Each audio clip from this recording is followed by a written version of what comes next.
നിങ്ങളിൽ എത്ര പേർക്ക് പറയാൻ കഴിയും ഈ യേശുപ്പനുള്ളതുകൊണ്ടാണ് ഞാൻ ജീവിക്കുന്നതെന്ന്? എനിക്ക് പറയാൻ കഴിയും കേട്ടോ. യേശുപ്പനുള്ളതുകൊണ്ടാണ് ഞാൻ ജീവിക്കുന്നത്, ഇല്ലെങ്കിൽ എന്നെ തകർന്നു പോകേണ്ടത്. ഈ പ്രത്യാശയോടുള്ള ജീവിതം ഉണ്ടല്ലോ, അത് ഈ ക്രിസ്തുവിനെ അറിഞ്ഞാൽ മാത്രമേ പറ്റത്തുള്ളൂ. എന്ത് വന്നാലും അപ്പൻ എൻ്റെ കൂടെയുണ്ട്. ഞാൻ ഒന്നിനെ ഓർത്ത് ഭാരപ്പെടത്തില്ല.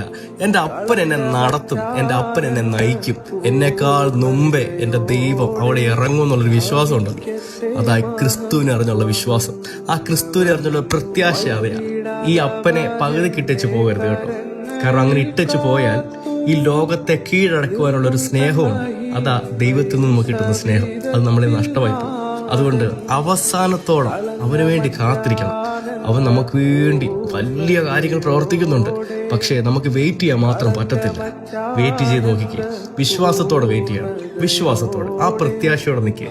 ദൈവം നിന്റെ ജീവിതത്തിൽ വലിയ വലിയ മാറ്റങ്ങളും അനുഗ്രഹങ്ങളും കൊണ്ടുതരും. ആമേൻ.